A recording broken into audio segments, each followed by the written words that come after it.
Freya, India, welcome to the next generation. Thank you for having me. Do we need to revive judging people? In a way, I think so. I don't think it's so much judging people, but it's more judging situations, and behavior and actions that people take. So I think, for example, now in modern life, we've swung the other way where we don't want to judge people, which makes sense. We don't want to shame an individual person, but now we're even struggling to say this situation is like a bad situation or something we should worry about. Like, for example, parents getting divorced. I feel as a society, we should judge that situation as a sad situation. Even if it's a necessary divorce, it's still a sad situation. And I find that with other things in modern life, like certain behaviors or situations people get into, like the Lily Phillips example. It's like, you don't have to like shame and target her, but you can judge where we are as a society and how we've got there. But yeah, I feel like we're losing that sense of right and wrong, and now we don't even want to comment on a situation.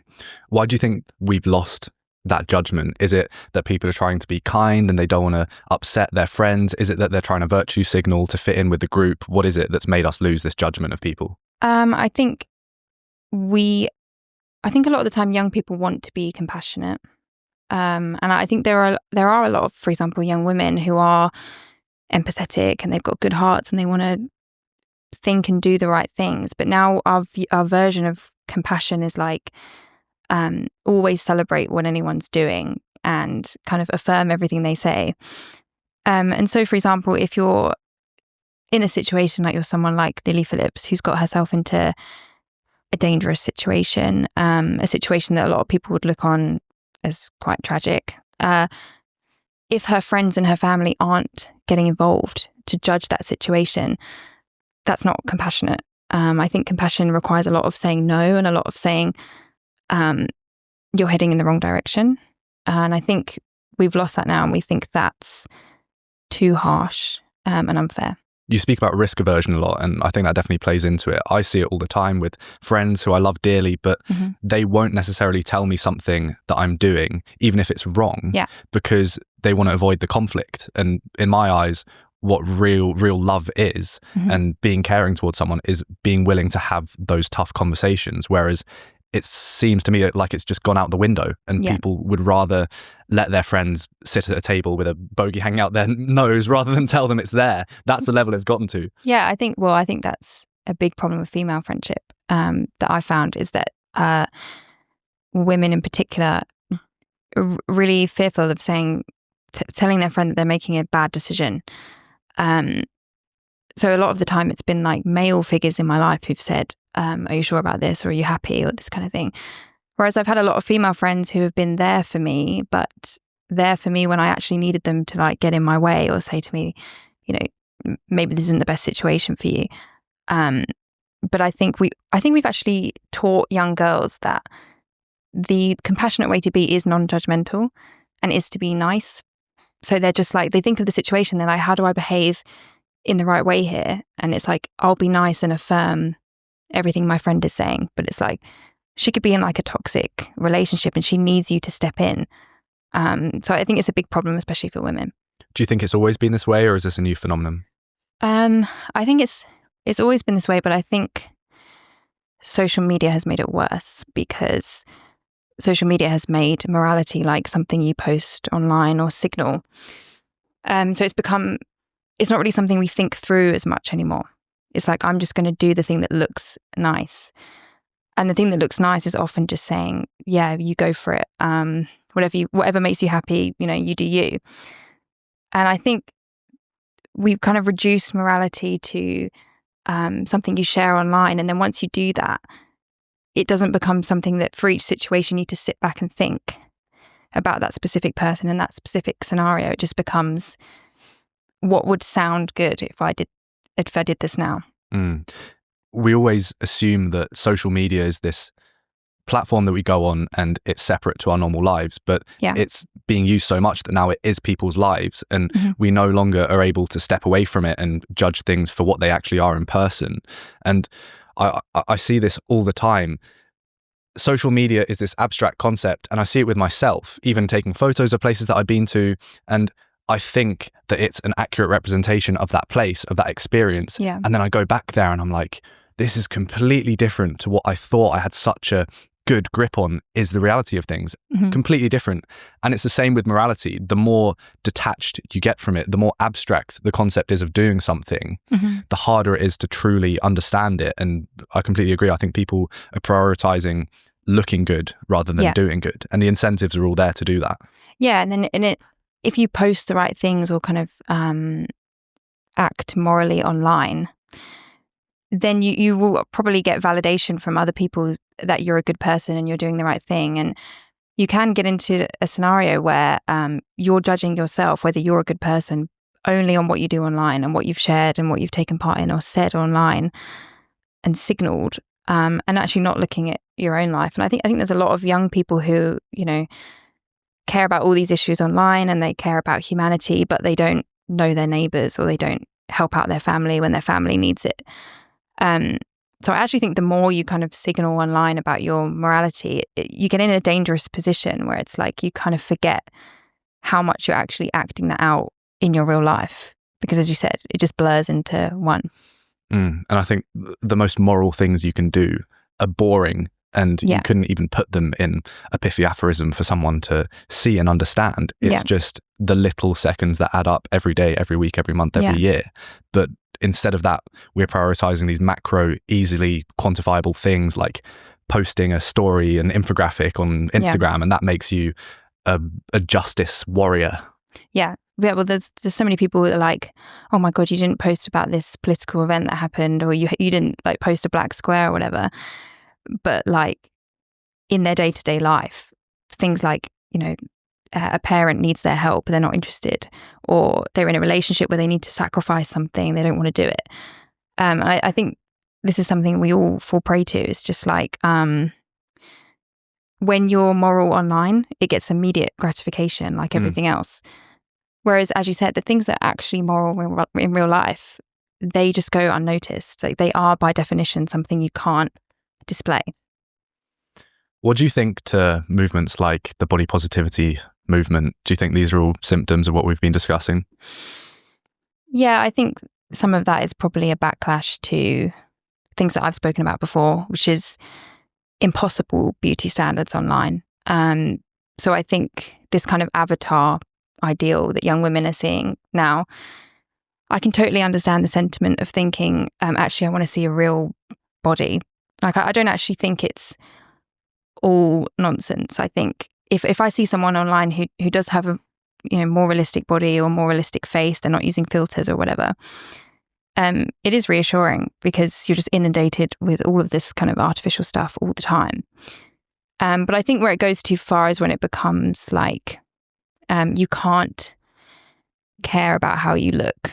You can't care about being healthy, because if you care about those things, you're like, playing into this kind of conservative game, this kind of hierarchy of who's healthy and who's attractive and everything. So again, like most things, I think it's just swung the other way, which is, I think, probably be my answer to a lot of things, because I think that's what social media does, is it pushes everything to the complete opposite extreme. Why? Because algorithms, that is how they work. So if you post something slightly more sensational, it will shoot to the top of the algorithm. So if you're someone, for example, that has a really negative view of relationships, you're probably likely to get more attention because you'll be saying something like, all men are this way, which enrages people. So more people click. And then, that then becomes, as you said, like young people are scrolling through this for like hours a day. So if they constantly see the most extreme versions of everything, they're going to be pulled more toward the extreme. And we've got a negativity bias as well. So it's not even just that it's extreme pieces of content, but it's extreme negativity that's going to captivate us the most. Is there even a place in the algorithms for a radical optimist that's preaching how good life is? Or how do you work your way around this model of the algorithm that promotes negative extremes?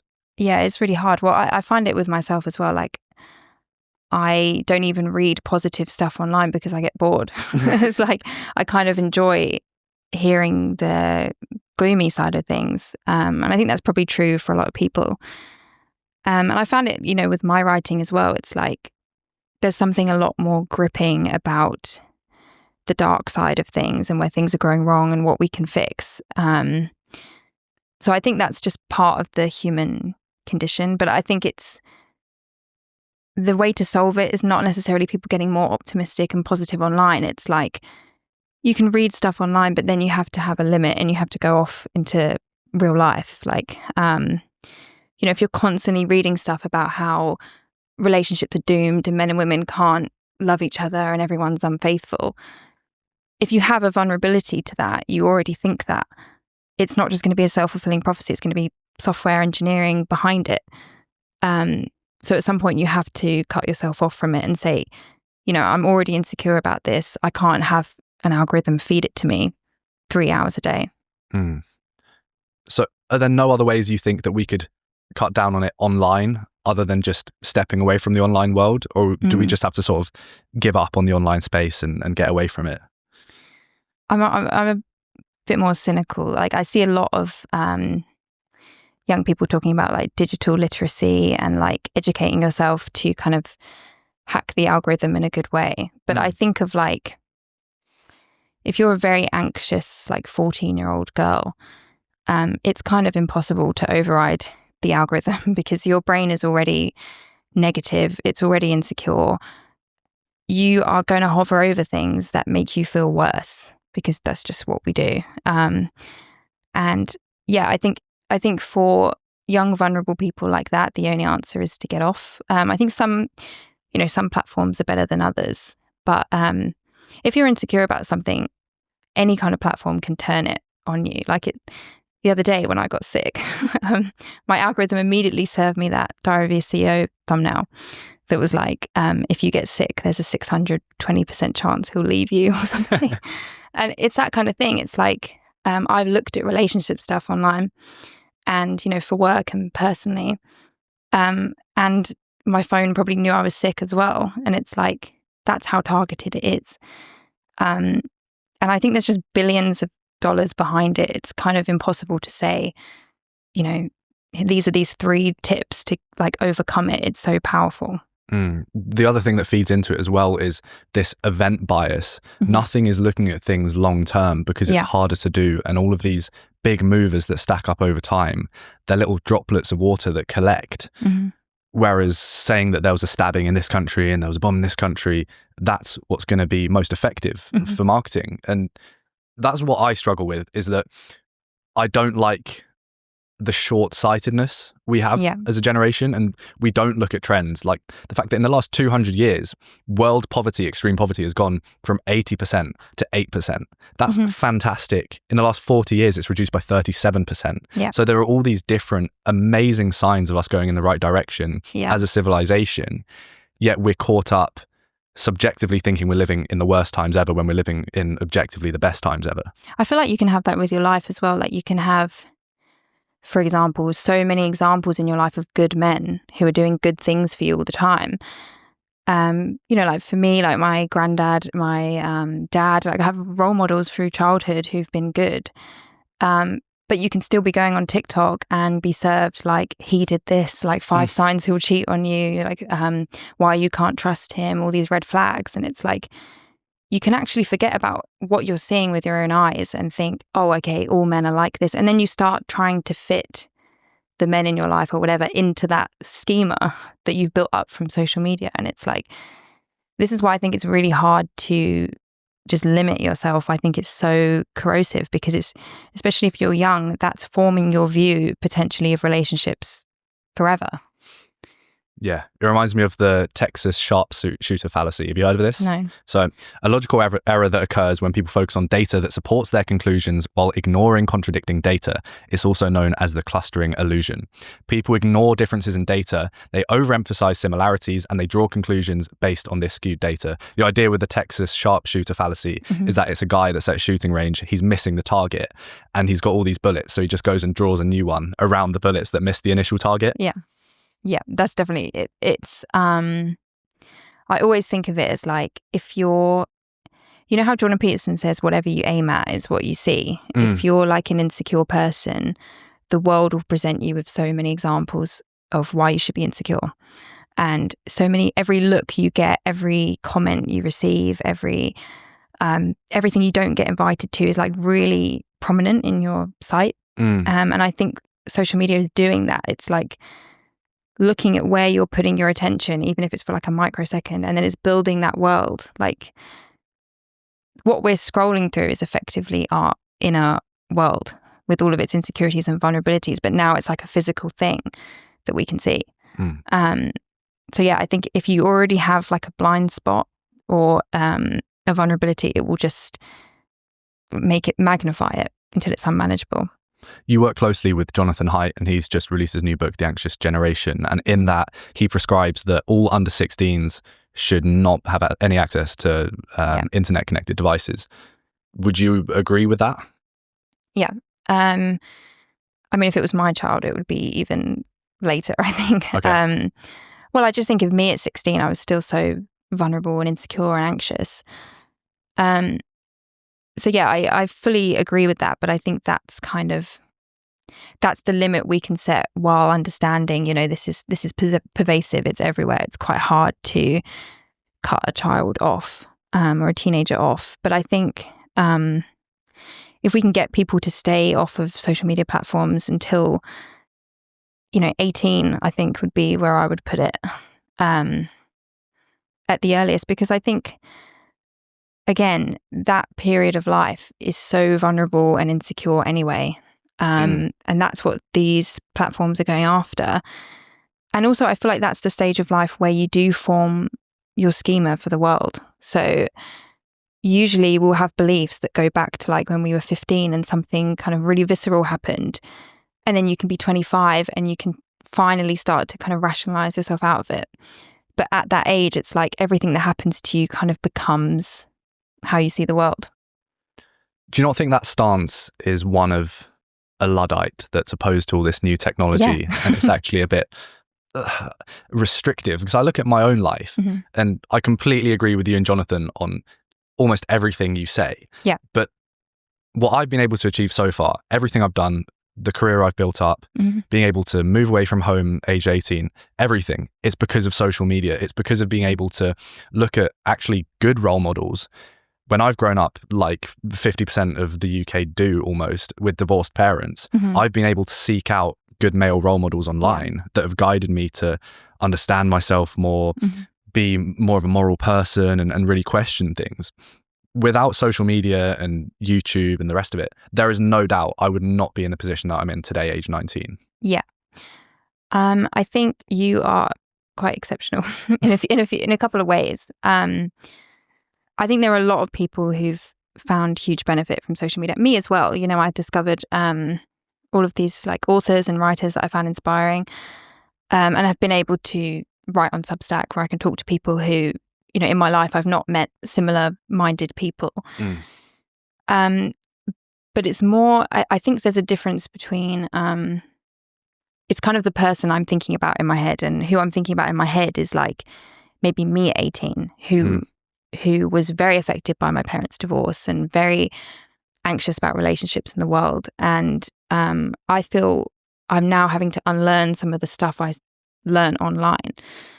And also just what it replaced for me. So I often think about how, you know, people say, oh, you know, social media is great for kids because they can meet friends and talk to people. It's like, if you're a shy child, social media is absolutely horrific for you, because it gives you all the convenience and like effortless interaction in the world. You already feel uncomfortable socializing. So you have no incentive to go and force yourself into those situations. And there's so many people on like online forums, you know, on Reddit and stuff, talking about how now they're trying to learn basic social skills at like 26 because they spent all their time online. So I think, again, it just comes down to your individual vulnerabilities. But I think parents really have to think about their child and what it's doing to them. Because I think if you have any kind of anxiety or kind of predisposition to these things, social media will just take it to the inevitable extreme. I guess you have to weigh it up. Do the negatives outweigh the positives? And at the moment, I'd say yes. But long term, I take a more optimistic approach, and I can imagine a future where people can have access to all this amazing information, especially with divorce rates only ever increasing. It's going to be needed more for people to have these role models online and people that they can go to. But the tricky question is, how do they filter for those people? How do they not get pulled into the algorithm with Andrew Tate and self-harm content? Yeah, it's really difficult because it's like, you know, some people will say to me, oh, you know, there's really lonely young children who like depend on these online communities, you know, which is a compelling argument. But then it's like, there's also people who are depending on these online communities who aren't then creating real communities or joining them or fueling them. And so it's like, I really struggle with the solutions to some of these things being online. Like, you know, your parents are divorced, but you can find role models online. It's like, I think that's an indictment of where we are, really. You should have role models in your life. And the worry is we then depend on the digital fix to it, rather than using our energy to be like, okay, how do we help children who have had a family breakdown and build community in real life, rather than saying to them, oh, well, at least you have Instagram. Can the two not work in synergy? Can we not build up both? I think you can, but again, it's down to the individual person where, you know, I was really shy when I was younger, and having like an online community would be way too much of a pull to the point where I'd probably not go to sleepovers or like come home from school and just talk to people online. You know, that would have been way more inviting to me than trying, which can work when you're young and like maybe your parents do look at you and think, oh, it's nice, she's got friends online or whatever. But then you get to 25 and it's like you've missed out on like 5 years of practicing your social skills. We've alluded to it earlier, but I want to speak a bit about this culture of victimhood. And it feels like life at the moment is just a race to acknowledge your privilege when you win and blame yourself being a victim when you lose. Yeah. How does this tie into everything we've talked about already? Yeah, I think, again, if you're scrolling through negative content all the time, that just gives you a negative mindset on things. But I do think there's just like a separate cultural feeling, which is that you can't, there's no such thing as like defying the odds anymore or overcoming something. It's like you said, the second you overcome it, you were just privileged the whole time. And so anyone that kind of makes it or improves themselves and then tries to tell other people, that then just becomes, you know, you're lecturing to me, you know, obviously you're going to say that. So for example, if you have a good relationship and you start telling people love is real, you know, I found someone and this is the way I did it and everything, people will say, oh, well, you're lucky you've met someone nice. And it's like, you know, I find that like with my family. So my grandparents have been married for 62 years. And people, they'll try and give advice to people and people will say, oh, well, you just met someone good. And it's like, no, I think we have to have more agency over it. And yeah, if you do have a victory, we should be able to talk about it without feeling ashamed. I detest that idea of luck and I try to avoid it.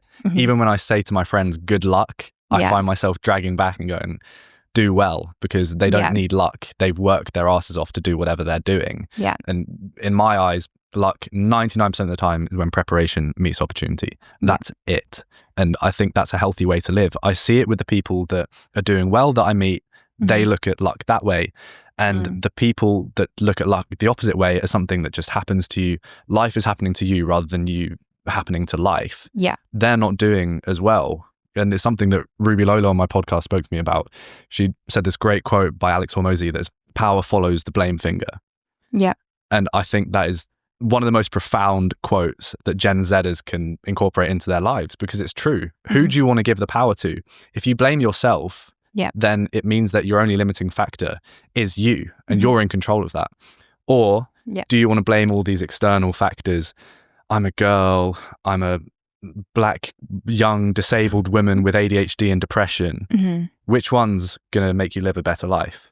Yeah. And I think as well, you were saying about opportunity and luck, good conduct as well. I think we've lost all sense of like, not necessarily if I behave as a good person, I will get rewarded, but as in, having some faith in the fact that if you treat people well and you're kind to people and you do things the right way, there is a moral order that will just kind of order itself in front of you. And I think you see it in your own life and you also see it in other people's lives so often, but we just kind of ignore it. And I think that's a big part of luck as well. When I meet people who I think are lucky, you can actually strip it back sometimes and be like, actually, they've had multiple decisions where they could have gone the easy way or the superficial way that looked good, but they chose the actual good way. And I tend to think that plays a big part in where you end up in life. It feeds into this instant gratification from social media again. Mm-hmm. It's the willingness to trust that everything's going to be okay if you do what you know is the right thing. Yeah. That's now gone. Because if it's not instant feedback like you get with the like button or comments, then it's scary. It's daunting. Yeah. Something that you're doing is clearly not right because you haven't got a Lamborghini and live in a skyscraper age 20. I think the problem is, so a lot of people say, Gen Z have no faith and they mean religion. But I think we haven't necessarily lost faith. We just never learned how to have faith in anything. So how to like have faith in yourself, how to have faith in other people, how to have like some cosmic faith that things will work out. We seem to be just very doubtful, like chronically doubtful of things. And I think this plays a part to it. So you don't need instant gratification if you have faith that things work out. And, if they don't work out, you've tried your best, you've acted the best way you could. And I think that's because social media, all of these industries, they feed off of doubt. It's going back to the algorithms. Like if you don't have faith in men or women, for example, the algorithm will sow more and more doubt. Like this is why you shouldn't have faith. This is why you'd be naive to think that. And yeah, it all ties back together. It's like you can't work on something in private and have faith that it will come together and work out if it's going to work out, because now we need the constant validation, which keeps you in that feeling of constant doubt. The common denominator in all of this is that word of hacking the algorithm, hacking your way to the business model that's going to get you $1 million in a week. There's always that key word, which is hacking. And we know that by definition is not the word you'd want to associate with your success down the line in 30 years. You want to have built up brick by brick your morals, acting with good conduct, and then eventually it culminating in the career that you always dreamt of. Yeah, well, people say I want to hack my way to like a good relationship. It's like if you look at my nan and granddad, it's not how they describe it. Like it's just not how it works. But I think the problem is we've been kind of trained, like younger generations, to think things are good if they're fast and convenient and easy. Everything in our lives has been made more convenient and is being made more convenient every year. But then the things that are actually damaged by convenience, like falling in love, if you try and make that as fast as possible and efficient as possible, that's something that can't really be fit into that model. And I think it's the same with like truly fulfilling work. It can't really be fast-tracked and made as convenient as you want it to be, because it will lose the magic. And I think that's the problem. We think like, if it's not happening immediately, it's not working. Well, you're always going to have this hedonic adaptation that goes on. As soon as you get something material that's great, you get used to it and you reach these normal levels again of being grateful for what you have, but it's not exciting anymore. It's just part of your life. And I find that I have certain goals of purchasing materialistic things that I work towards, and then I get it. And I'm like, oh, that was great for a couple of hours. And then it's the next day and I'm like, okay, this is just normal now. Yeah.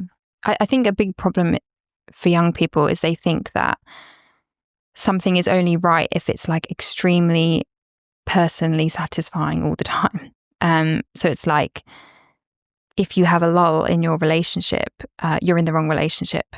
Or like you have doubt about something, then you shouldn't do that thing. And I don't know if that's necessarily true. I think sometimes, most of life is not totally satisfying all the time. And actually the things that might be most meaningful for you might not be personally satisfying. I think we have this idea that like every decision we make should make us happy. Forgetting that's just a worldview. It's like happiness does not have to be the main goal in life. And like if you made it the main goal, you'd probably end up blowing up some things that were very meaningful. So I hear people say things like, oh, well, if you don't like divorce and children being kind of going through family breakdown, then you're saying that women should be unhappy in marriages. And it's not saying women should be unhappy. It's just saying we can't always expect everything, which is meaningful relationship, raising children right, and personal happiness all the time. It's just not sustainable. I want us to get onto the question of if romance is dead, but just to tie a ribbon on this section, how do people balance having faith that they need to have with also making sure that they're not going, oh, God willed it, so it happened, and they actually end up abdicating even more agency by having too much faith? Well, I think you need faith in yourself. It's not just faith in external things. It's not just faith that things will work out. It's like faith that you'll be able to handle it. Like I see so much relationship advice online again, which is like constantly searching for red flags and signs of betrayal and this and that. And I think that comes from a lack of faith in yourself, that if you saw behavior like that, you would be able to recognize it, act upon it, and walk away. So it's like, it's not that having faith stops you having agency. It's like you have faith in your own agency. You don't need to constantly listen to influencers and experts and advice, because you have like a deeper trust in yourself that you can handle things. And I think that's what a lot of young people haven't had the chance to learn, which is why I think a big part of why so many of us are in therapy, and we, like I see people like asking ChatGPT to like flirt for them or like write their emails, like tiny little things. We're doing that because we don't feel a trust in ourselves, and then that just fuels it. But yeah, I think proper faith is like knowing you can handle something and do something yourself. And then once you prove that to yourself, it then just spirals from there, and you become more confident. I saw a great South Park episode where Stan gets ChatGPT to constantly write him love letters to his girlfriend. Yeah. And she eventually finds out and it all falls down. So it wasn't a good idea. I saw a stat the other day, 1 in 50 girls aged 18 to 35 are on Onlyfans in America. Wow. What do you think to that? I don't, that's a surprising stat, but I don't actually find the like appeal of OnlyFans that surprising for young women, because I think if you think about their childhood and the way they grew up, so women my age were on Instagram at like maybe 10, 11, and started posting pictures of themselves, and then realized very quickly that if you post more suggestive pictures, you get more attention. Suddenly we're in like direct competition with all the girls in their school, girls in other schools, influencers, to attract attention of their crushes or whatever. So they become more and more suggestive, the pictures. And that gets good feedback from everyone. And that's happening like during puberty again, as their worldview is forming. So they're learning that by sexualizing themselves, that's how they get seen. That's how they get attention. And if they want a relationship, they know that the guy they like is inundated with sexual content all the time that they now have to, compete with. And I feel like we did that to young girls. We put them in that arena where that is what gets rewarded, some for over a decade. And now we're like, why are they on OnlyFans? Why do they not see themselves as worth more? Why do they not see sex as more sacred? And it's like, well, they've been commodifying themselves since childhood. So why not just make actual money off it? Is it not empowering? No. No, not at all. I think that's a complete lie. I actually think what happened is, in order for the celebrities and the influencers to take part in some of this, they had to come up with a lie and go along with a lie. which is to say, you know, I'm doing this because I'm empowered, or because, you know, I think it was Bella Thorne, the Disney girl. She said, like, I'm posting my own nudes to take control of my image because I've been sexualized or whatever, and then made like $1 million off of OnlyFans in a day or something. So I feel like they have like the incentives of making money, and they want to do it, but they know they have a young female audience, and so they have to spin it, and so then it becomes empowering and feminist and self-expression or whatever. I want us to steel man this, because there's going to be people that are in the comments saying that it is empowering. Why is it not empowering? They've been suppressed for decades. They've been controlled by men. They've had to cover up their bodies. Now they can finally take agency, strip off, and post whatever they want and earn money doing it. And be controlled by men. Their audience will be strange men who are not just going to be like, you know, you have your boundaries, you know, I'm not going to cross them. They're going to, like an algorithm, push them to the extreme, which is like, oh, hold on, I paid this amount of money and you've only shown this, you know. And also anyone who's on OnlyFans is competing with other people on OnlyFans for income and attention, which means you're going to have to do what algorithms make you do, which is to become more extreme, which is to become even more suggestive and outrageous. It's like the two Lily Phillips and Bonnie Blue. It's like they're now in an arms race to who can do the most like shocking stunt. And I think that's what is probably happening with a lot of ordinary girls and young women on there. You know, they might go into it thinking this is totally in my control, but you can kind of get audience captured on OnlyFans. It's a race to the bottom. Yeah. Literally. Let's deal with that madness even more. Okay. These girls might enjoy it. They might get turned on by having these guys requesting things. Sex work is work. People don't enjoy stacking shelves in Morrison's, but they still do it. How is this any different for them? Well, I think the thing is, it's we know that sex is different from something other than just working or other hobbies you could have. We know that monetizing something that intimate is different. And I think because we're not as religious anymore, we've kind of lost the way of explaining this. We've kind of lost the language to say that it's different, but we all instinctively know it's different.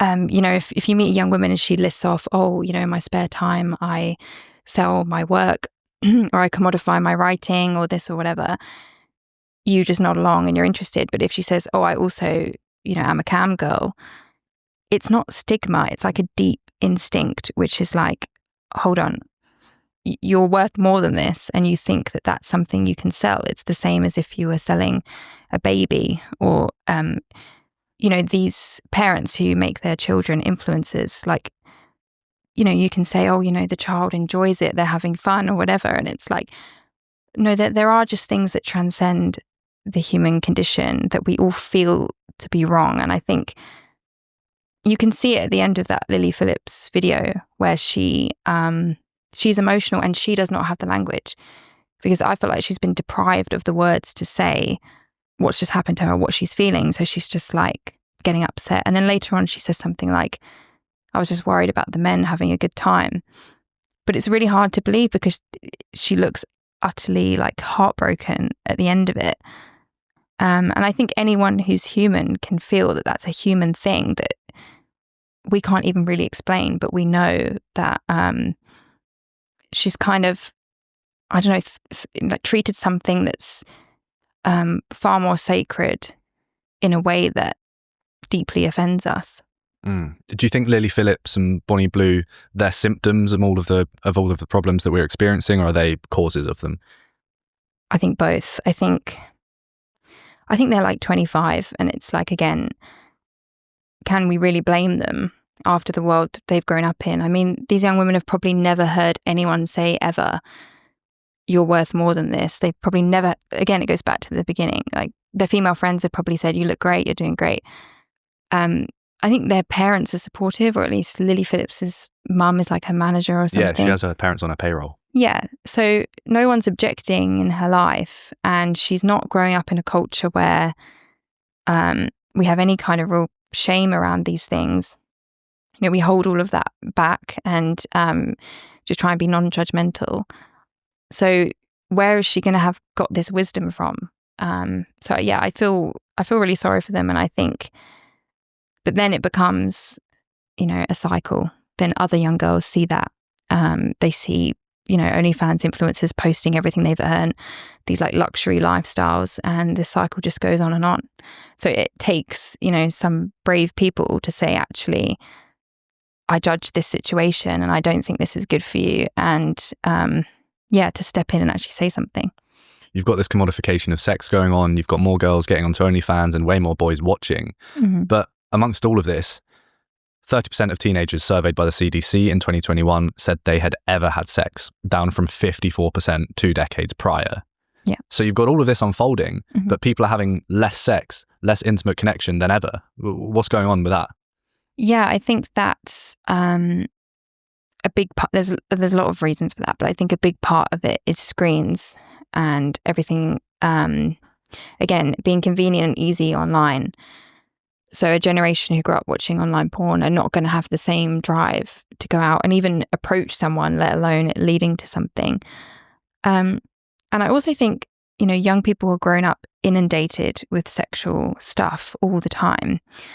And so I think it kind of makes real physical intimacy more scary, because it's like actually having a romantic connection with someone or sleeping with someone and it really meaning something and it actually being like a sacred thing becomes more daunting than like it's just pornified stuff that we see online, because it's like, oh, that's actually got to mean something. And I think a lot of people are kind of, desensitized to sex. They see it so much.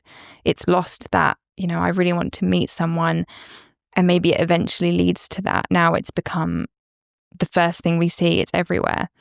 And so, yeah, I think it's just anything sacred about it has been stripped back. And so there's kind of, it's not really a mission anymore or something you're striving to do. It's just everywhere. Women asked if they'd be satisfied with a man that meets 80% of everything they want. 2/3 said no, I want it all. Men were asked the same about women. 2/3 said yes. Do you think women have too high standards? It's funny because it's kind of both. Maybe superficial standards, as in I want him to be this height and earn this amount of money, which again, I would say social media plays a part. But then I also see women have those kind of standards, but then like no standards when it comes to how they're actually treated. So like I have friends who are like, oh, we're in the talking stage, so he's still like seeing other people and everything. And I'm like, wait, you've been on dates with this person and they're still sleeping around? And they're like, well, we're not exclusive or whatever.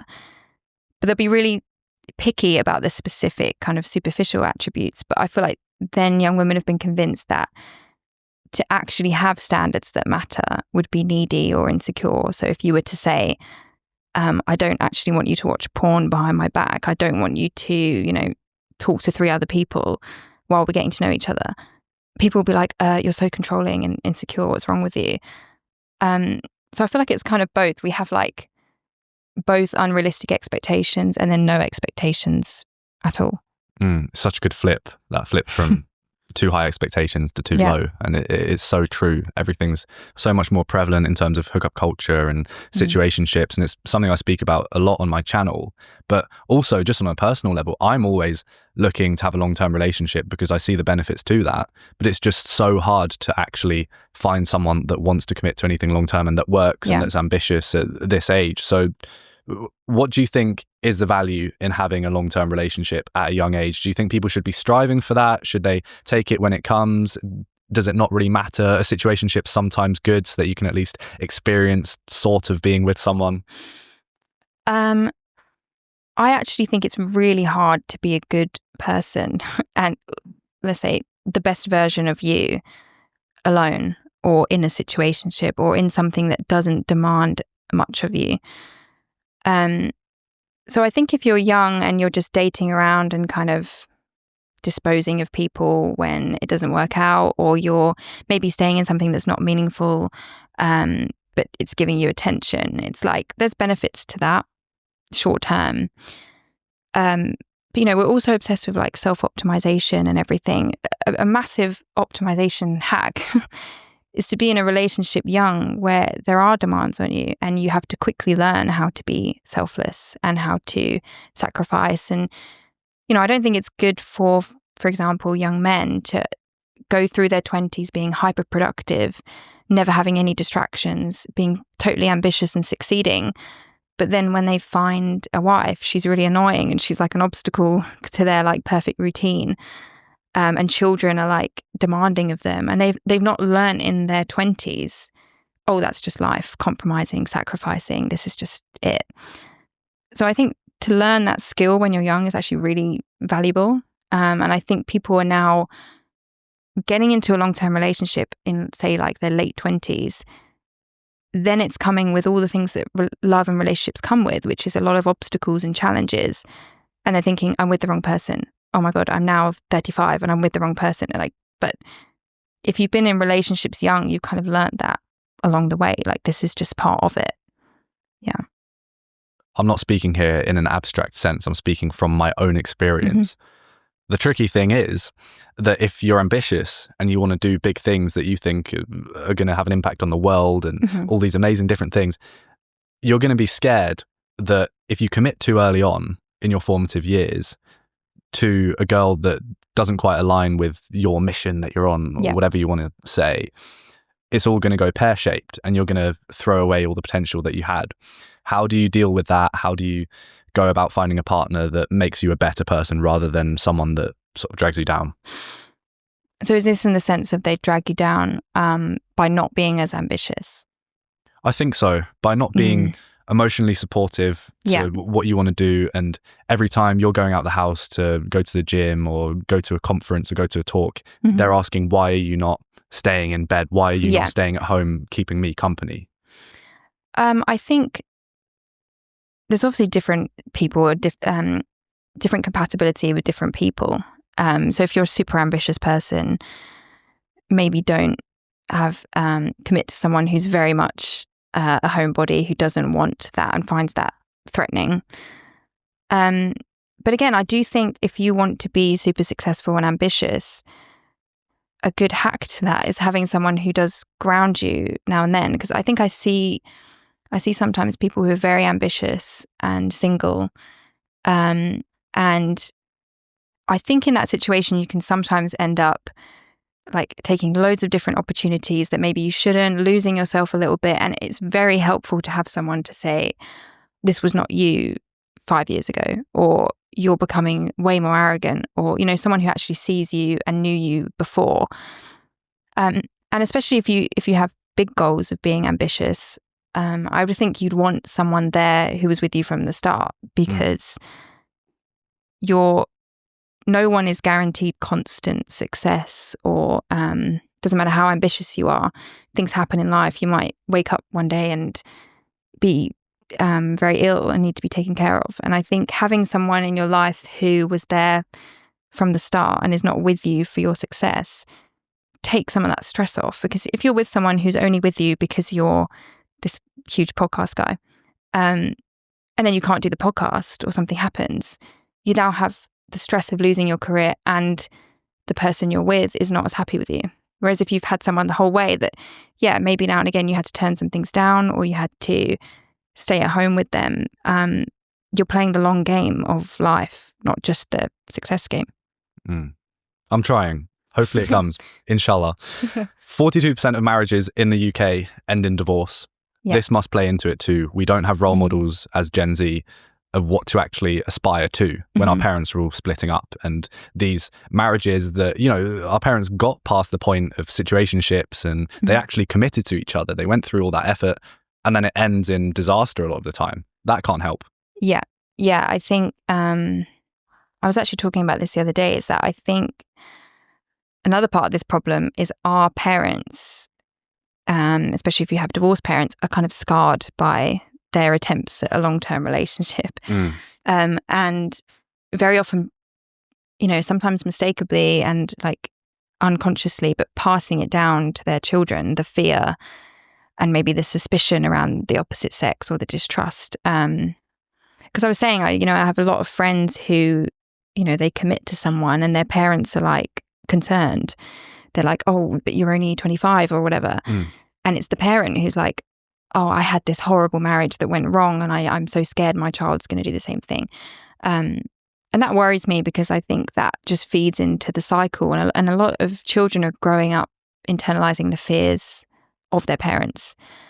But I think Gen Z, we've been through a lot of family breakdown, but there is a chance where we could be the generation to say, actually, we're going to go at this differently, like not with fear and suspicion. We're actually going to try harder with commitment and marriage. And I see that among a lot of my friends and me as well. It's like your own family falls apart and you're like, okay, my main goal is for that not to happen. So I'm kind of hopeful in that we might see a swing. So we've diagnosed some of these problems. They're very much usually, typically left-wing, liberal. I don't want to get married. I want to have my career and I'm going to get married and have kids later on, but then I probably won't because I'm going to keep on working, get tied down in that, whatever. Yeah. But something I've been thinking about is the opposite of that. People that are right-wing at a young age and are conservatives age 17. I just don't know if I believe most of them, that they've actually come to that conclusion themselves, that it's just sort of nominal conservatism because they've grown up in conservative circles and posh schools and the rest of it. Yeah.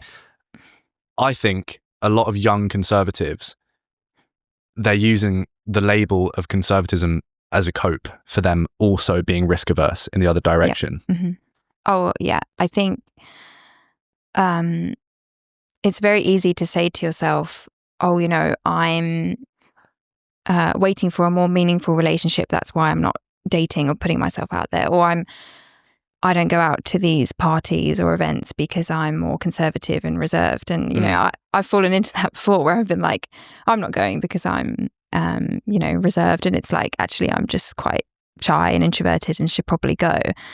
And I think this is the problem where, you know, so a lot of people ask me about the whole trad wife thing and what I think about it. And it's like, there's actually nothing, I don't find there to be anything wrong or insulting about being traditional or a trad wife.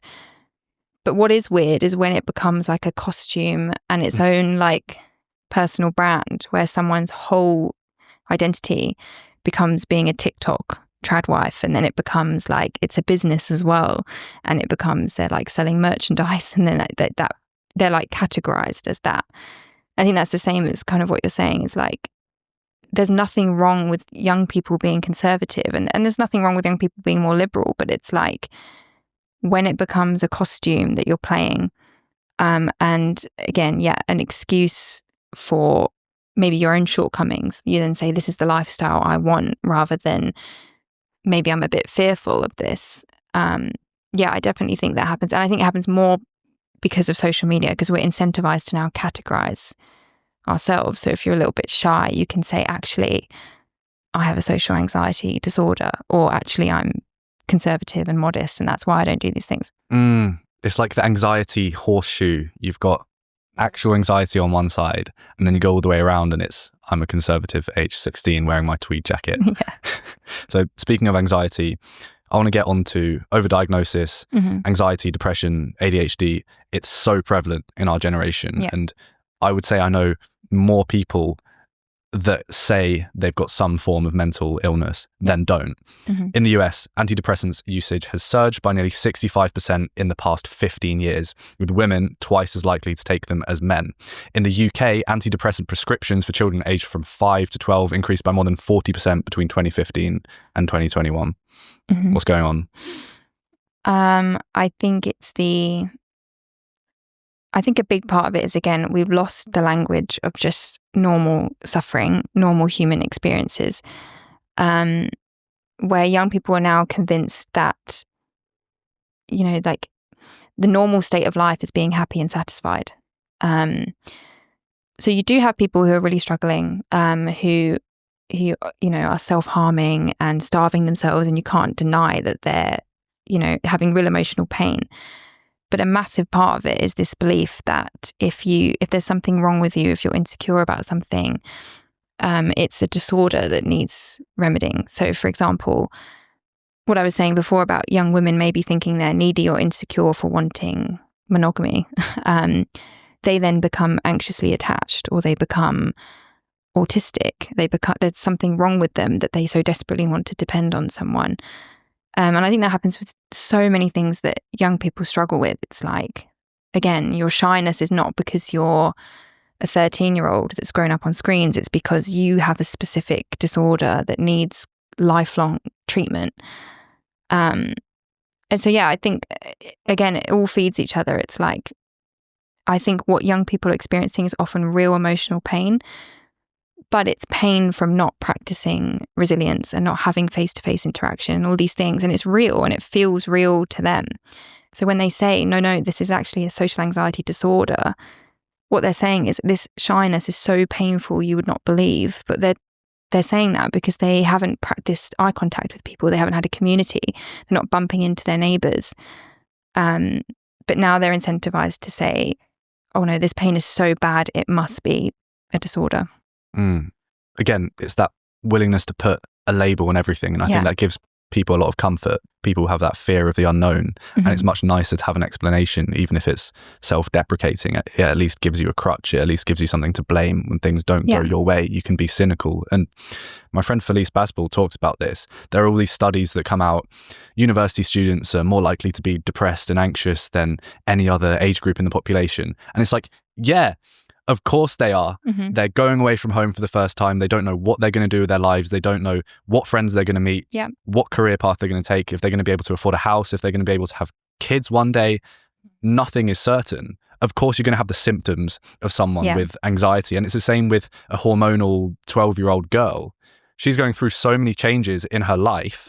Of course, she's going to fit all these symptoms, but that doesn't mean you have to diagnose her with an actual condition. Yeah, well, it's like some of the TikToks about like gender dysphoria are like, do you feel like you don't know who you are yet? And it's like targeted at like a 15-year-old. It's like, well, obviously they don't know who they are. They don't know, how to express themselves or their gender or whatever it is. Like you don't know anything at that age. You just feel so confused. And it's an important kind of rite of passage to actually find out who you are, is to go through that confusion. So yeah, I think it's such a tragedy because it's like, I don't think people quite realize that the mental health industry, every single preteen or teenager can fit into a diagnosis and be convinced that they're sick. And the only kind of weapon they have against that is enough faith in themselves to get through some confusion and pain and not diagnose it, or to have parents who step in. Like if those things aren't there, you will convince yourself you're sick. And I think anyone you speak to about adolescence would say, yeah, I would be diagnosed ADHD, or yeah, I'd be diagnosed with social anxiety disorder if I was young now. And that's the problem, is all of these symptoms are also symptoms of being 12 years old. And so I think that's another reason why young people need to be off social media, is because these companies and these influencers who promote these kind of, 5 signs you're autistic TikToks, they're going to appeal to every adolescent girl because that's what they're designed to do. This diagram will reveal your ADHD type. It's pathologizing the natural order of life. And then you suddenly throw in all these hormones in the mix. It makes the temporary struggle irreversible because you're fundamentally altering your hormones inside your body. And I think at the core of all of this is treating symptoms rather than the causes of things. And Dr. Susie Bennett, she's one of the lead male suicide researchers in the world. I had her on my show and she gives this great analogy about suicide, that it's like taking the lid off of a boiling pot of water when you speak to someone. It's going to relieve the stress. It's going to stop the water from boiling over. But ultimately, just by talking about it and diagnosing these symptoms rather than the cause, that heat at the bottom of that stove is still on, and eventually it's going to boil up again. So you can't just constantly go through life treating symptoms. You need to root out the cause of your struggles, and that's much harder to do. I was going to say that's a long process. Like if you discover at 18 that you're actually cripplingly shy, it's not like you can just say, okay, I'm going to watch a couple of podcasts on shyness and like read about it, and in a few weeks I'll be fine. It's like, that's like a 5-year potentially process of, I'm going to have to go to events I hate going to. I'm going to have to sit through discomfort. I'm going to have to be awkward and embarrassing. And previous generations had no choice but to do that because they had to go and work in person. They had to go and talk in person, flirt in person. Whereas now, like, you know, we can work remotely. We can do all our leisure time, entertainment remotely. We can even do our therapy for shyness remotely. And it's like that long process. Then why would you pick that if you're 15 when you can just take the easy route, which is, okay, I won't live my life. I'll just watch influencers live theirs, or I'll just stay inside and do all of this mediated through a screen. And I think that's the problem, is like you look at TikTok, and this is literally what these people are saying, which is like, you know, if you feel discomfort talking to someone, it's social anxiety. And it's like, no, that's just the process of not being shy anymore. You're just going to feel uncomfortable every time you talk to someone until soon you feel a little bit less uncomfortable, and then a little bit less. And then you're just capable of doing it. But yeah, I think young people are being deprived of that lesson. What's fascinating to me is that I'm in all of these self-help circles. I go to the gym, all of my friends do. And there's that understanding that the temporary pain that you do physically for your body will pay off, and it'll be worth it. But that link between putting that in practice into other things in your life is completely severed. Well, relationships, it's like we were saying, people think, oh, this person might hold me back here or challenge me here. Or, you know, I have to focus on my work, and now I have to deal with a relationship argument that I wouldn't otherwise have to deal with if I was single. And it's like, it's the same as going to the gym. Like, all of these things are building your resilience to the fact that life is messy and full of friction, and, you know, obstacles constantly come up. Whereas if you stay single, you're just like, you can avoid that, but to your detriment, because it's the same as being like a 18-year-old shy person avoiding going out. When you get to 25, you're in an even worse position. And I think we don't think, it's so true. We don't think about that in other scenarios of our life. Like, you know, the challenge is actually good for us, and actually the only way to get the meaningful result in the end. 70% of American adults are on some form of medication. 40% are on 2 medications or more. What do you think to this whole world of medication, treating things with hormones? Do you think there's a more sinister level to this, which is companies trying to profit? Is it sort of a coincidence that this is going up at the same time? What's going on? I mean, I find it so bizarre when people don't think it's sinister, because, you know, I find the most pushback I get when I talk about the mental health industry, or like young people on medication, is from like progressive leaning people who are really skeptical of big business. They're really skeptical of billionaires. They're really skeptical of, like, you know, white men or whatever it is. And then they will define their lives by like a DSM diagnosis, which was created pretty arbitrarily by some men in a room who just kind of, I think they just put their hands up when they thought something should be a symptom of a disease. And then funded by these like billion-dollar pharmaceutical industries, which we know are quite sinister. You know, we've had lots of evidence of that.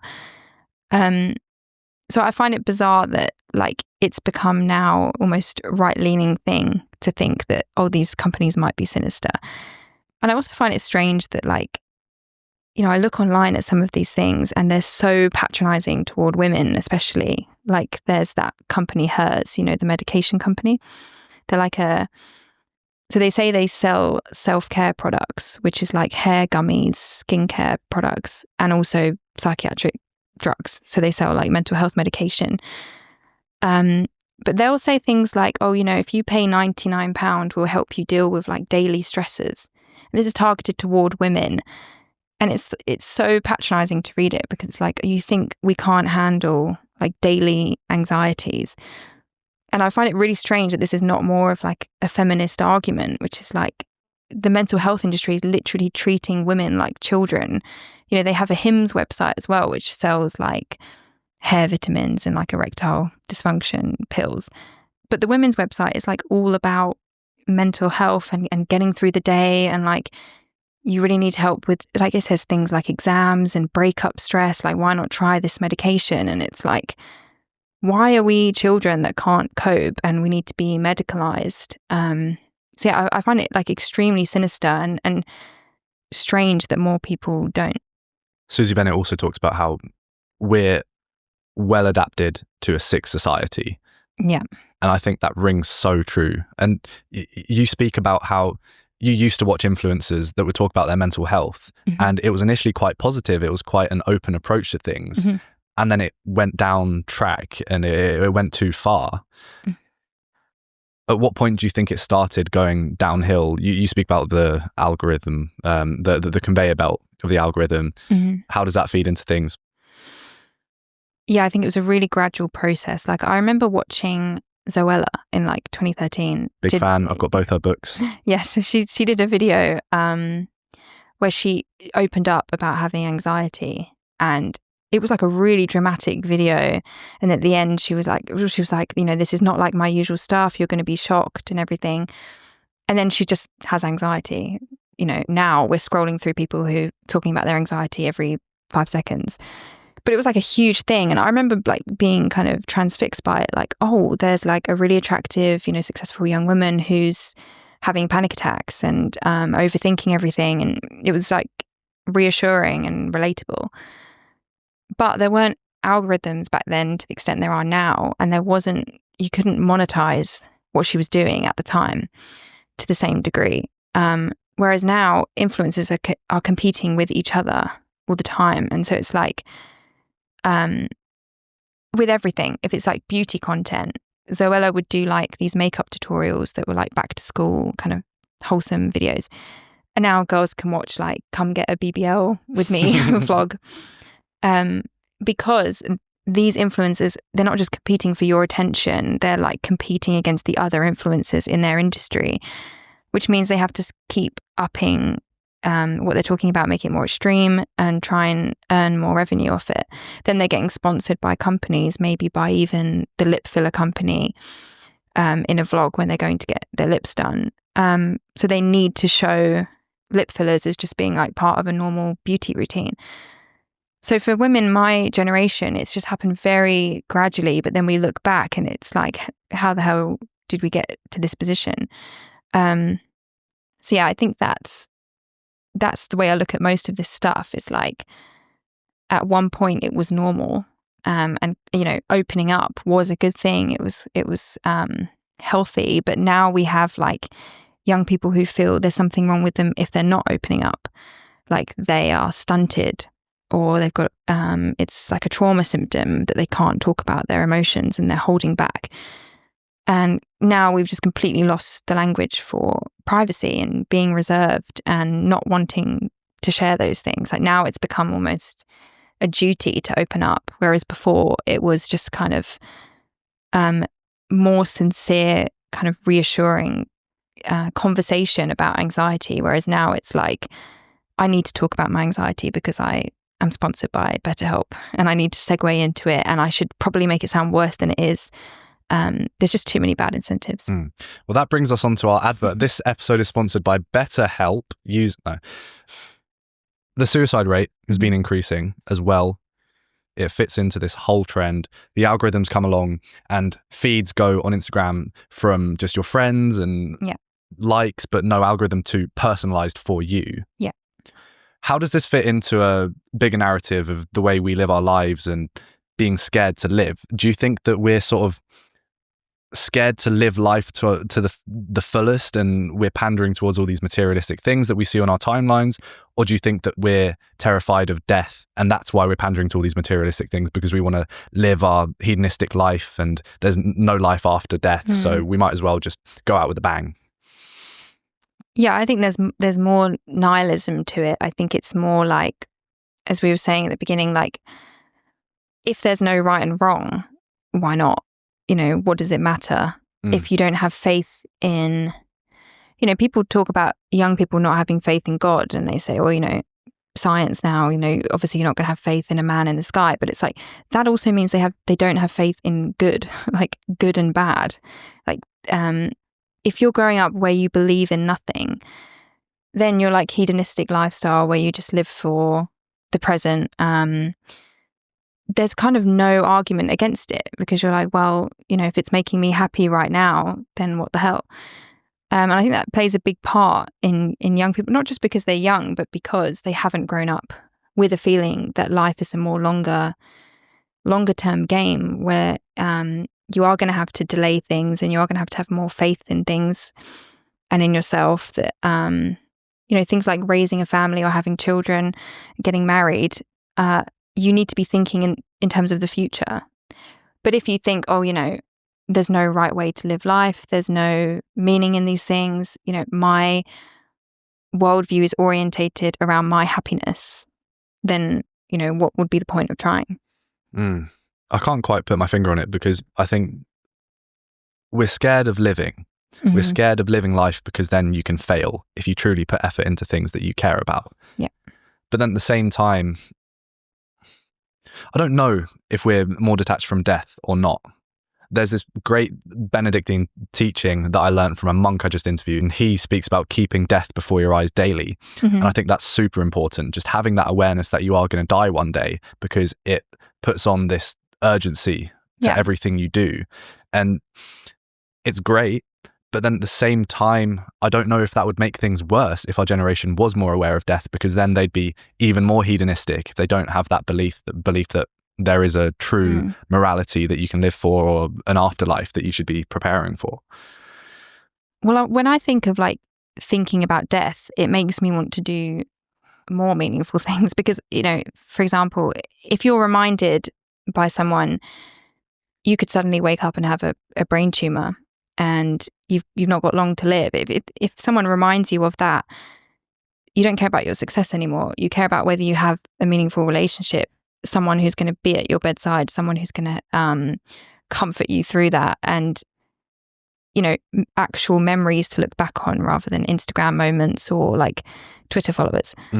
So I think if we can remind people how much suffering life can, how hard life can be, at any moment it can change. I think that changes your long-term game, because you're are the things I'm chasing going to catch me if I fall?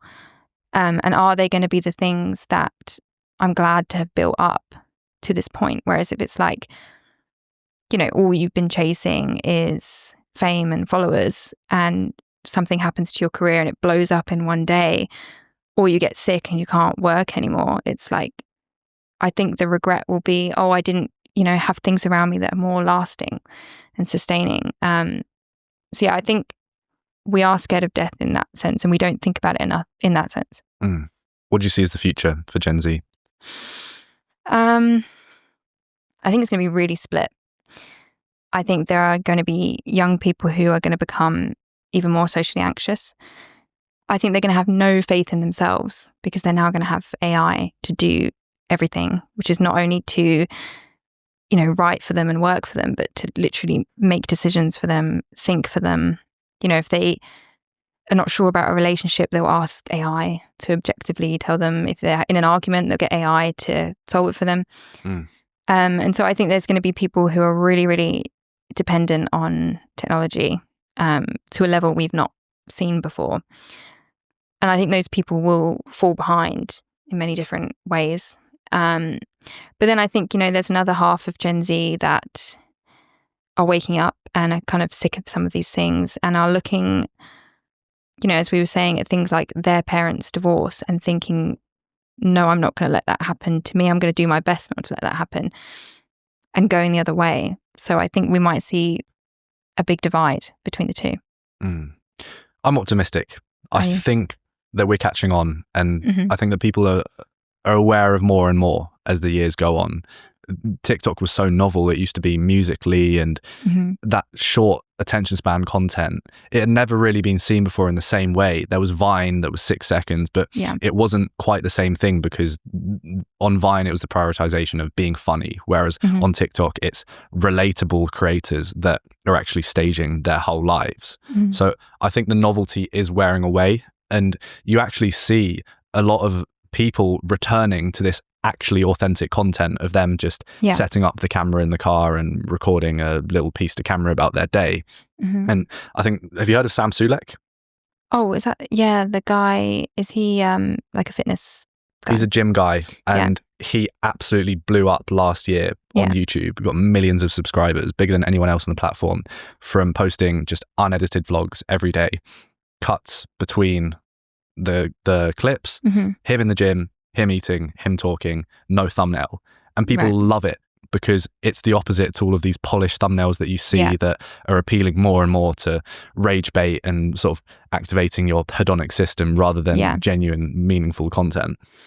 Yeah, I do sense people are sick of the thumbnails and clickbait and just kind of not subtle at all attempts to grab your attention. It becomes kind of like, I don't know, when I scroll through things like that, it's almost like sickening. It's like it really makes you feel bad after because it just feels like people are literally grabbing for your attention everywhere.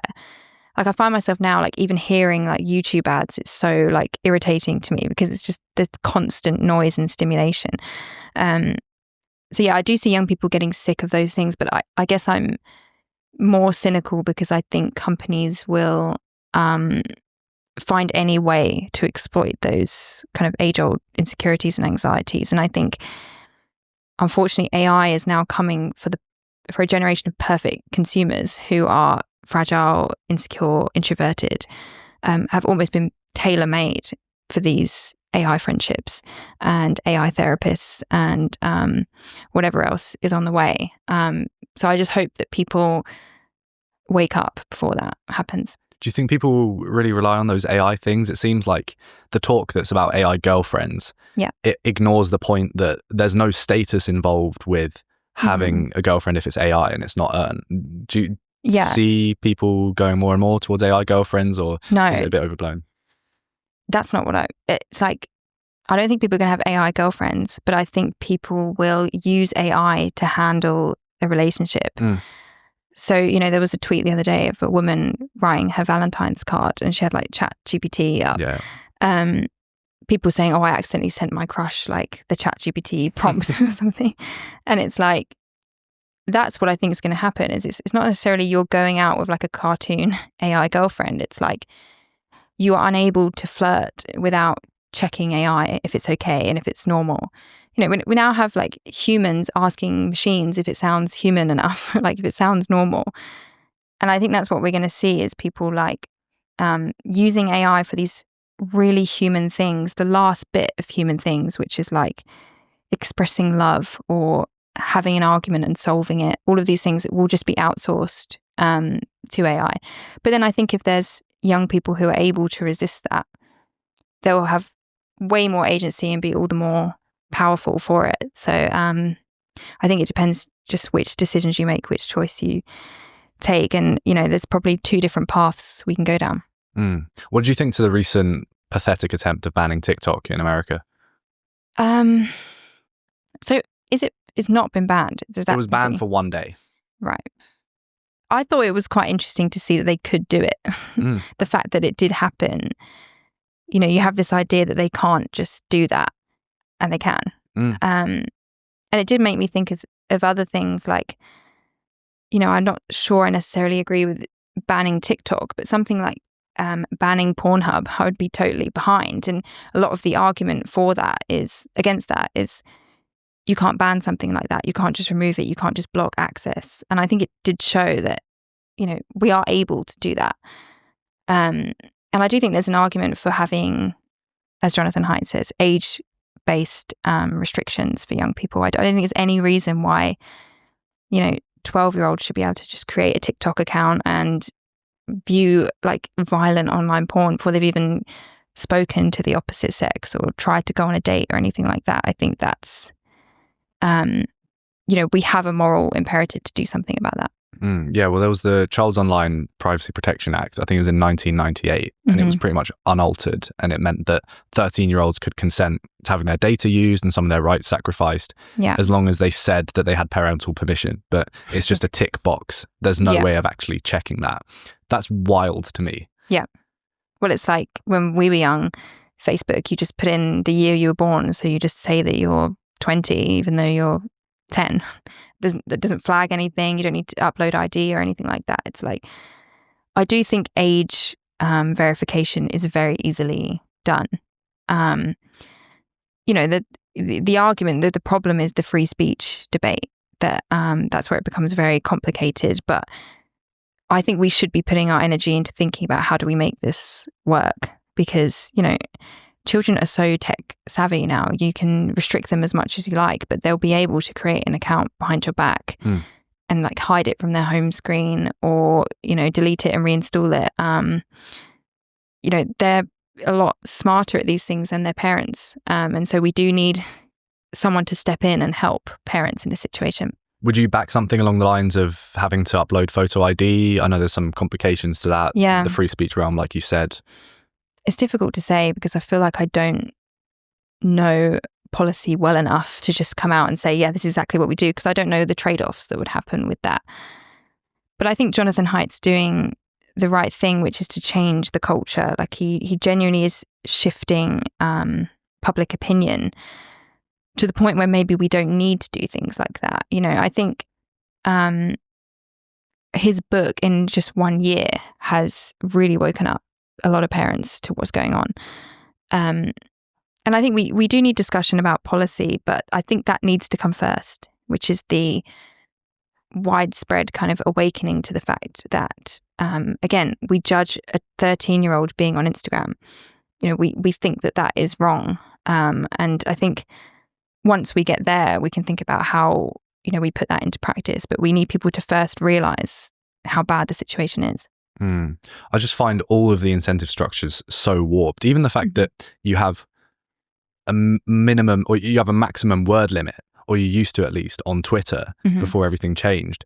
There should be a minimum. There should be a minimum time limit for all of these things to actually limit this clickbaity content. Everything seems the complete opposite to providing any valuable content, and that being an incentive for you to do. Yeah, it's the same with every platform. Like, it's like the dating apps now saying, oh, you know, we're there for you to meet the one and fall in love, but they have features like the pause button on Tinder, where you can pause your account and not lose your matches while you try and date someone. Or they have things like, you know, people who are most compatible with you are behind a paywall, and you have to keep paying for like extra boost to your profile, you know, but they're then saying to you, you know, we want you to meet your person on here. So I think the incentives of social media will always be the extreme negative result of things, and it doesn't really matter what they say or how they market it. It's just how social media works. We've spoken a lot about the impact on consumers, but I feel like we haven't spoken that much about the responsibility of the creators themselves and the producers of these ads. Where does their responsibility lie? Is it okay that they're doing these things? It's just the game, or should they change too the way they're approaching things? I think it's very dependent on someone's specific audience. So it's kind of like saying, you can't talk about that. But, you know, if you're a comedian, you can joke about things. You know, there's like we're all aware that like comedians have more access to talk about something than like a news presenter can, you know. So I think it's the same with influencers. You know, I think of like Tana Mongeau, do you know her? So she has a very young audience of like impressionable young girls and young women. And she regularly promotes her OnlyFans and says things like, this is your sign to get OnlyFans. And she'll post herself of like surrounded by like designer handbags and like her on holiday and be like, I paid for this with OnlyFans. And she did an interview where she literally said, my audience are vulnerable young girls. And she said, but, you know, I think, you know, I'm all for them celebrating their bodies or whatever. She just kind of twists it into what works. But it's like in that scenario, she has a responsibility. She knows who her audience are.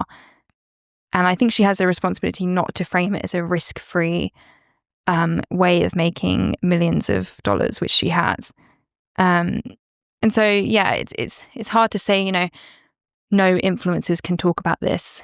No, like we have to have rules on it. But I think it comes down to your audience. And I do think it's really hard to influence influencers to do things the right way, which is why I always think it's better to get off the platform than to think, oh, how do we get this Instagram influencer to stop selling lip filler kits to people? It's like much better just to get the child away from it. You speak about having digital modesty, and I know it's something that gets discussed with Mary Harrington a lot and in these conservative circles. Where do you fall in terms of how much of your life you should be posting on social media? Is it okay to document some things because you don't want to forget them, or should you be completely cold turkey from posting things? I'm quite cold turkey in terms of personal life.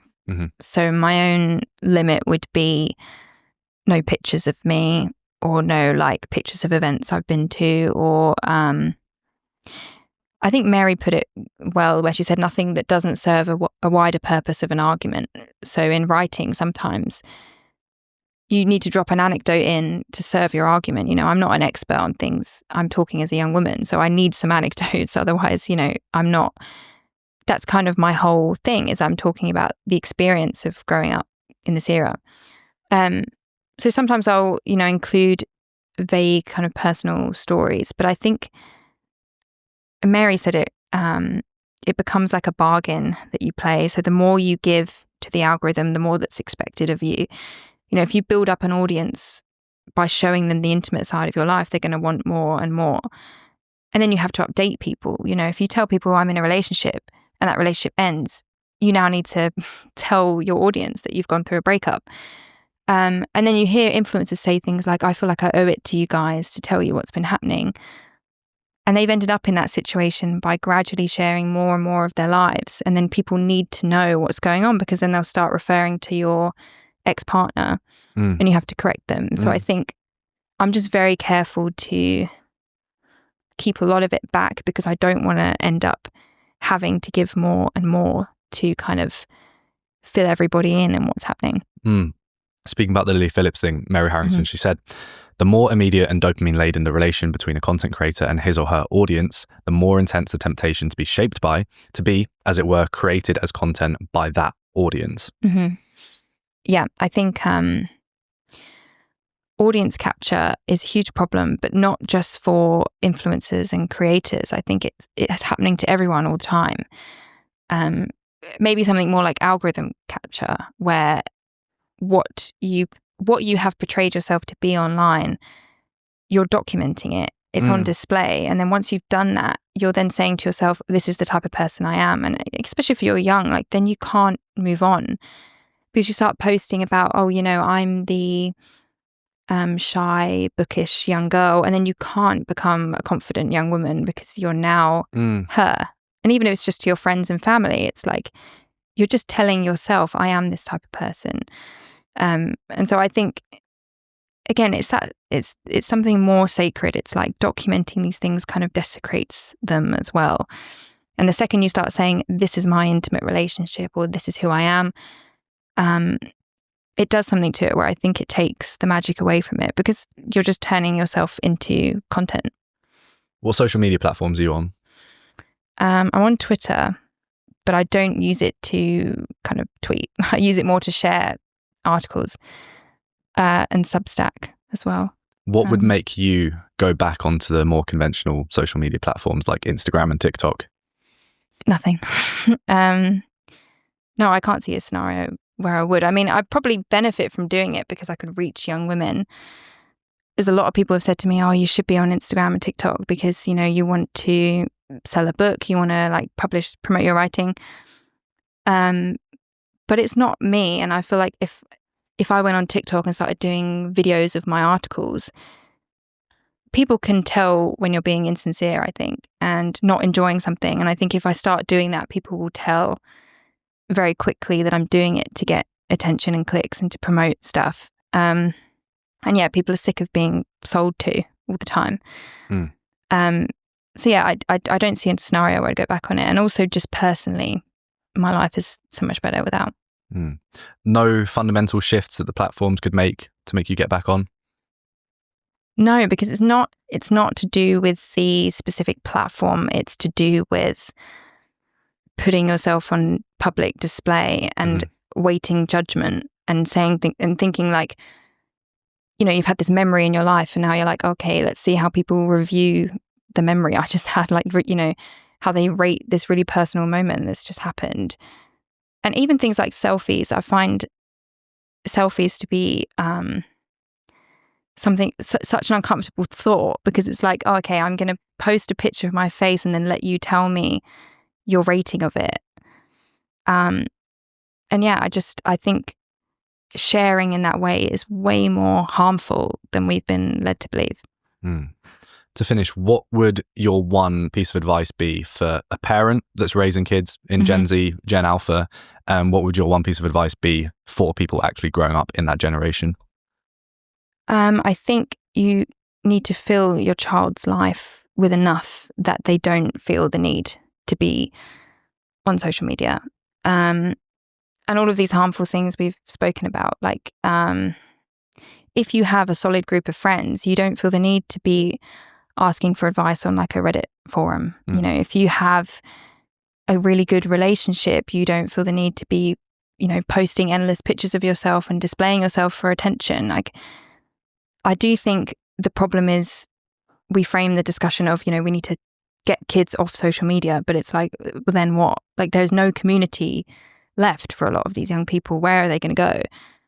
And, you know, that's why when people get off social media, they sometimes say, you know, I felt really lonely and anxious and weird. And it's like, well, yeah, because you don't have friends or a community and you've been relying on social media for that. So I think parents, like, as much as they can introduce face-to-face, you know, in-person things into their children's lives, and whatever their child is doing online will always be a bad substitute for the real thing. It's like, even if they're saying to you, you know, I love talking to my BetterHelp therapist, she's amazing. It's like, a better version of that would be an in-person therapist, and a better version of that would maybe be a community where you can actually talk to people about your problem and they know you personally, and you don't have to pay once a week. You know, that I think we have to look at what young people are addicted to and think, what need are they trying to fulfill that is going unmet.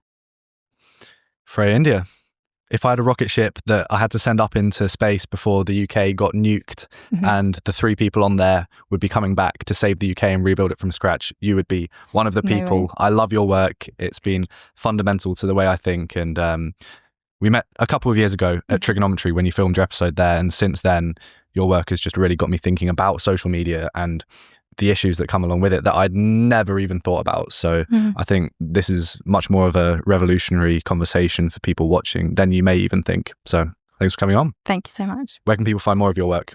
On TikTok, Instagram, on my Substack, it's just freyaindia.co.uk, and Twitter is just Freya India A.